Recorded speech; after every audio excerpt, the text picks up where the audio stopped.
probably a little sweaty. It's hot. So I am on my way to do a couple of things today. I have to go get my nails done. I'm going to start getting ready for our annual conference that we have every year for the dance company that I own. So I'm really excited to get myself together for that. And then today we are going storage room shopping because I'm getting ready to get my set together for the documentary. So I'm going to take you along with the journey as I get ready for the conference that I have coming up, as well as getting my set together for the documentary, which we're going to be shooting in 2 weeks. So I got to hurry up and get a place set in, and then I have to start getting everything together to put in place.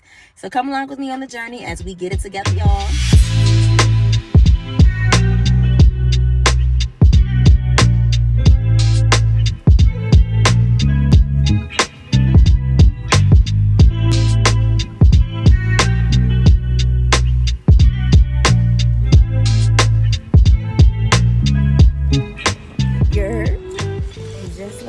Salon. She's cute. So I'm about to head to get something to eat, and then we are going to, I'm probably gonna do all up in my face, and then we're going to pick out a location for our set for the documentary series. So stay tuned.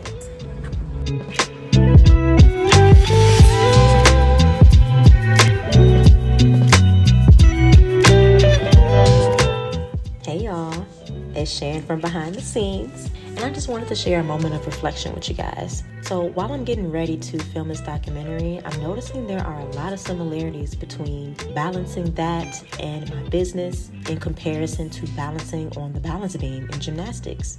I mean, the focus that's required on the balance beam and the skill set needed to be an impactful business owner and leader go hand in beam. I mean hand in hand.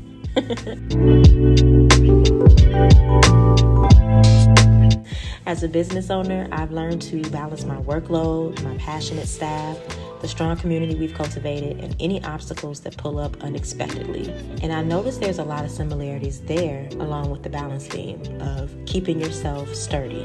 So can you comprehend how challenging it might be to balance your body weight on a 4-inch surface that's 4 feet off the ground? Let's talk about the game of balance. It's simply astonishing to observe. It's the physical incarnation of graceful discipline. Mastery requires a strong commandment of focus, a grounded presence, and a patient perseverance. The result? An unwavering and long-lasting proficiency in the delicate balance between power and elegance. You need power and elegance in business as well. Power to take risks and make things happen, and elegance to work with staff and community and make sure everyone feels heard. So I want to hear more from you. Where are you balancing in your life? And let me balance getting out of this door so we can head to the next location. All right, so that one, I wish I had my mic. But that one is a little too narrow. I want it to be enough space. So we're booking a storage unit for our set. And so I wanted to have enough space where the videographer and journalist and myself can both fit in there, plus an extra person if I need someone else there for support. So I'm gonna go to the location that's right up the street and see if they're any better. And if not, then I'm gonna have to postpone to another day. Hopefully I can figure it out for today and lock something in. All right, location number 2. Let's get it. Oh, I should probably use. Definitely need my purse just in case I find something I can book that home. I was trying to say in my last clip, I ain't eat yet, so bitch is hungry. So I'm gonna try to get this done so I can get some food. It's like they're locked, so I'm gonna wait. Somebody probably doing a tour or something. Oh, looks like I gotta call them. So let me get off my call.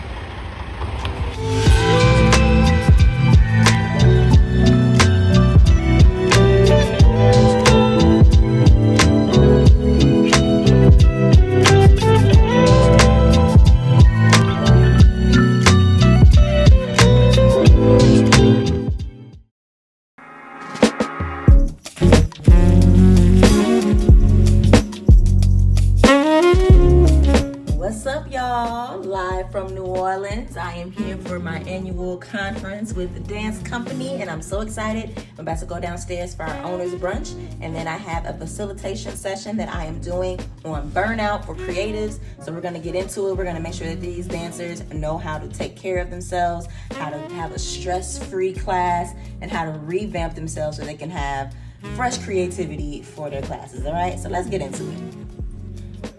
So while we head downstairs, I just wanted to give you a brief overview because you're going to run into some of my lovely staff members. I'm the owner of Diva Dance Sandy Springs, and we like to cut Sandy Springs short because it takes too long to say, y'all. So we like to say SAS.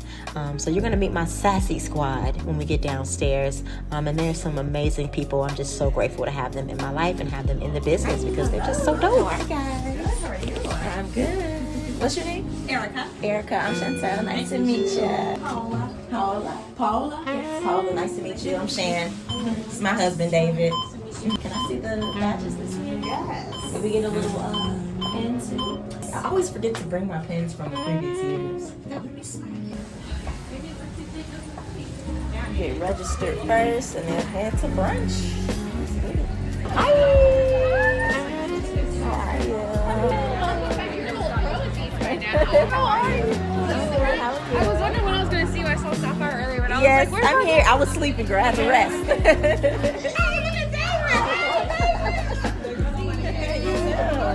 don't want to give a David on her first for me. I'm jealous. Hi. How are you? I just have to say how much I love my community, y'all. So I am the owner of Diva Dance Sandy Springs, and we like to cut Sandy Springs short because it just takes too long to say. So we like to say SAS, aka Sassy, aka the Sassy Squad. And we are just such a supportive, loving group. I'm just so grateful for this community we've built. You can see me running over to one of my former staff members who had to leave us because she moved out of the state, but we love her so very much. Clearly, it's nothing but love and hugs over here, and I'm just so grateful to be a part of such an awesome community. Diva Dance has really helped me cultivate my community building skills, so I'm very grateful for that. Just quick context, I started out in Diva Dance in Chicago as their very first instructor. I moved to New York and taught classes there. I learned and expanded in my arsenal of just different things I did. Like I helped to find a new studio, I helped hire people, all that good stuff. When I moved to Sandy Springs, I was able to move on as a general manager, and then I became an owner. So I'm so excited and grateful for this opportunity. You see me hugging on some of our partners and owners, fellow owners now at the owner's brunch, and I'm just so grateful to be a part of that. Throw out some words that help you describe what burnout looks like. Tired, Wow. Exhausted, uninspired, unmotivated. despair, what you say? Brain fog. Ooh. Empty. I feel uninspired. Ooh. And so when you're feeling those things, what are some challenges that you have in creating when you feel that way? I find myself having a hard time just making anything new. Like I kind of ride on the fact that it's easy to create something, and I just think that's a positive, but really I could be making something different. You know, I feel like I'm repeating myself a lot with moves. Yeah. Yeah. So we're going to touch on all of those parts, but first we're going to read you the definition of burnout. So burnout is a state of emotional, mental, and physical exhaustion caused by prolonged or repeated stress, often linked to work or creative output. It shows up in depletion, so we talked about that. You feel drained, you have low energy. It shows up in detachment, so you might not be as connected to your people. You might be in class and just be like removed from the whole experience. It shows up in decreased effectiveness, so your choreography might be repetitive. You might feel like you're doing the same steps. So it shows up in many different ways when we're trying to teach classes and just in our life in general. So I want to talk about some ways that we can prevent that, but before we do that, I want to reenact what that's going to look like in real time, okay? So we're gonna do 3 different exercises. We're gonna show what it looks like first when we have that lack of creativity. We're gonna look at what it feels like when we procrastinate. So who's procrastinating when you're feeling burned down? You're like, ooh, I'm gonna do this choreo 30 minutes before class, or I'm gonna do this choreo 10 minutes before class, right?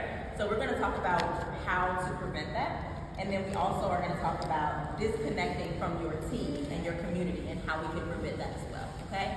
So, I'm going to split y'all up into teams. We're going to do a little exercise. We can't just be sitting down here, okay? We got to pop out and show people, okay? They not like us. They not like us. So I'm going to give you guys numbers and we're going to jump into team here. We're going to do a little dance vibe, okay?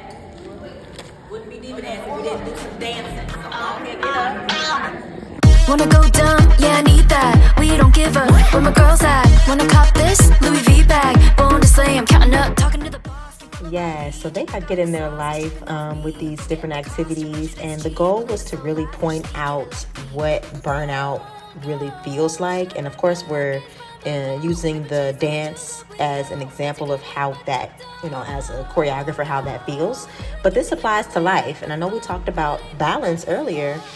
Learning how to balance your life tasks, like just regular things, like needing to do laundry, needing to take care of people, needing to go to work. All of those things require balance so that you can really find what it feels like to feel more grounded. When you don't have balance, that's when things get all wacky. That's when anxiety kicks in and all that stuff. And we really want to try to keep that from happening. So y'all, balance, learn it, give yourself grace as you do it, and just even dance it out. I mean, you see these ladies getting their life. Dancing is a form of therapy, and it's a great way to balance the workload and all the things that you have to do as being a responsible adult or whatever. Dance it out, find some balance, give yourself grace in the process, and just keep going. Just keep going. Never stop. Just like this lovely squad. I'm going to wrap it up with giving you some tools. So first of all, now you can see the differences when you're feeling burned out compared to when you have energy, right? You're able to connect better. You're able to have more creativity. You're able to have more time to do your routines. I just want to give you a couple of tools to take home. So first, when you're feeling lack of creativity, put on one of your jams, right? You notice the difference when you put the outside song? I heard you, I was like, oh shit! There's a difference, right? So put your bop on and just dance to it. No restrictions, right? If you're feeling like you're procrastinating, take it a little bit at a time. Start with just 2 minutes. I'm just gonna dance. I'm gonna start this for 2 minutes. That's it, and then you can come back to it later. But most likely, if you just start for those 2 minutes, you're gonna keep going. Because once you start, you want to keep going, right? But if you do stop, you can always go back to it and add more, right? So it's gonna give you more time. If you're feeling disconnected, go out into the community, take classes, take diva dance classes, take classes outside of diva dance, right? Go to the club and shake something, right? Go hang out with your friends, go bowling, go do different things, go to a museum, go to a concert, right? Connect. Okay, that's going to help you to feel reignited so that you're not feeling that burnout and you can re-energize yourself for your classes. All right? Great job, y'all. Please take care of yourself, okay? Your energy is important because we have an important role as instructors and as a part of the diva dance community to be able to give to our community. So in order to do that, you have to fill your cup up because self-care is not a luxury, y'all. It's a